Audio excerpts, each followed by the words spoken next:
Assalamualaikum warahmatullahi wabarakatuh. Materi ini dibuat untuk memenuhi tugas mata kuliah Teknologi Pendidikan Terapan yang diampu oleh Ibu dosen Ibu Siti Asiah, SPD, MPD. Perkenalkan, nama saya Anisatul Husnawiyah, NIM 111929, Fakultas Agama Islam, Prodi Pendidikan Agama Islam, kelas 6A Unipdu Jombang. Pada kesempatan kali ini, saya akan mempresentasikan materi dengan judul Alam Semesta Menurut Pandangan Islam.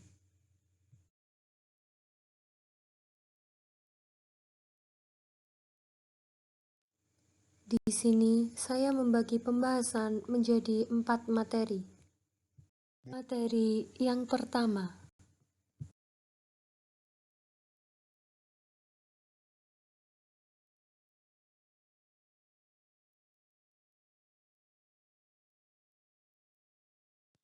pengertian alam semesta.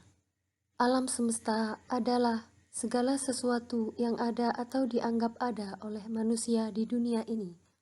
Selain Allah beserta zat dan sifatnya, alam dapat dibedakan menjadi beberapa jenis. Di antaranya adalah alam gaib dan alam syahadah, yang dalam bahasa sehari-hari disebut sebagai alam semesta. Alam semesta merupakan ciptakan Allah yang diurus dengan kehendak dan perhatian Allah. Allah menciptakan alam semesta ini dengan susunan yang teratur dalam aspek biologi, fisika, kimia, dan geologi beserta semua kaidah sains. Definisi dari alam semesta itu sendiri adalah segala sesuatu yang ada pada diri manusia dan di luar dirinya, yang merupakan suatu kesatuan sistem yang unik dan misterius. Materi yang kedua,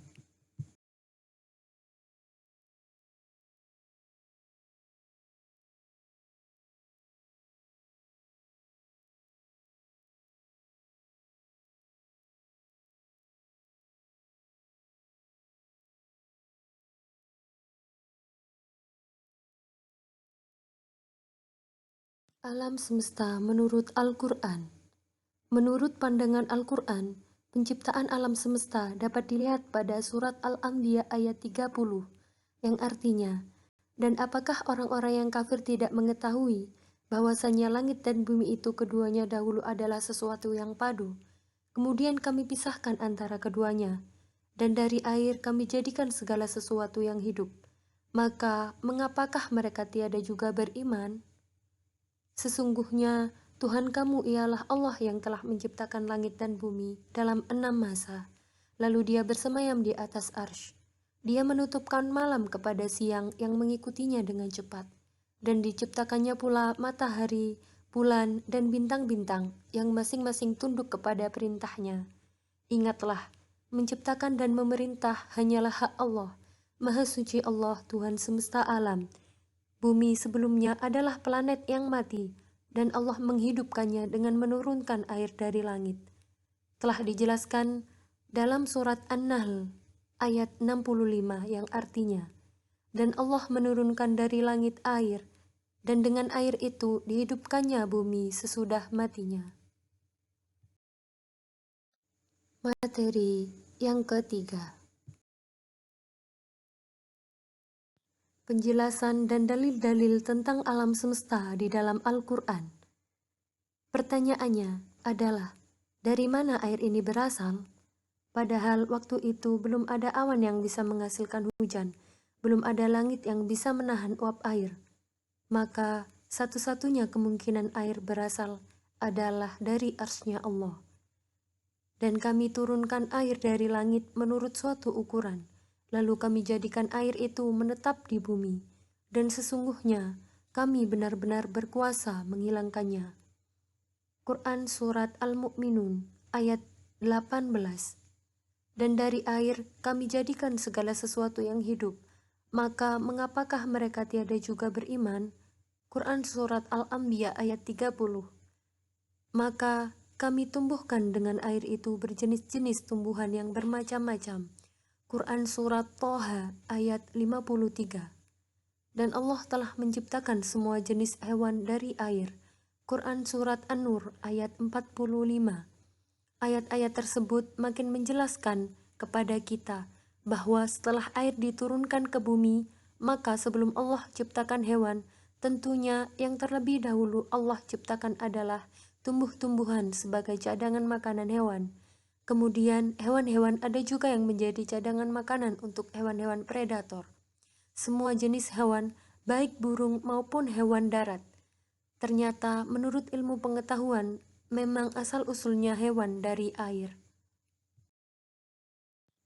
Materi 4.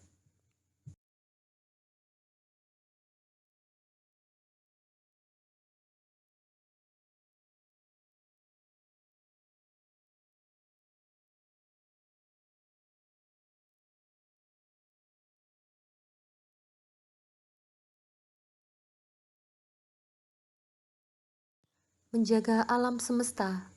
Tentu saja ada beragam cara yang dapat kita lakukan untuk menjaga alam semesta. Namun, pada pembahasan kali ini, saya hanya akan menjelaskan poin-poinnya saja tentang bagaimana kita harus memperlakukan alam semesta ini. Yang pertama adalah prinsip tanggung jawab. Manusia mempunyai tanggung jawab baik terhadap alam semesta dan seluruhnya, dan integritasnya, maupun terhadap keberadaan dan kelestariannya. Setiap bagian dan benda di alam semesta ini diciptakan oleh Tuhan dengan tujuannya masing-masing. Terlepas dari apakah tujuan itu untuk kepentingan manusia atau tidak. Oleh karena itu, manusia sebagai bagian dari alam semesta bertanggung jawab pula untuk menjaga dan melestarikannya. Yang kedua, prinsip solidaritas. Manusia adalah sebagian integral dari alam semesta, lebih dari itu. Dalam perspektif ekosentrisme, manusia mempunyai kedudukan sederajat dan setara dengan alam dan semua makhluk lain di alam ini. Kenyataan ini membangkitkan dalam diri manusia perasaan solider, perasaan sepenanggungan dengan alam dan dengan sesama makhluk hidup lain. Yang ketiga, prinsip kasih sayang dan kepedulian terhadap alam. Apabila sudah tertanam prinsip ini pada setiap hati manusia, maka pastilah yang ada hanya rasa untuk mencintai, menyayangi dan melestarikan alam semesta dan seluruh isinya, tanpa diskriminasi dan tanpa dominasi. Kasih sayang dan kepedulian ini juga muncul dari kenyataan bahwa semua makhluk hidup mempunyai hak untuk dilindungi, dipelihara, tidak disakiti dan dirawat. Maka, kita sebagai makhluk hidup yang sempurna harusnya memiliki sifat saling menyayangi satu sama lain, terlebih dapat menyayangi serta menjaga alam semesta ini. Demikian yang dapat saya sampaikan. Terima kasih atas perhatiannya. Mohon maaf apabila ada kekurangan. Wassalamualaikum warahmatullahi wabarakatuh.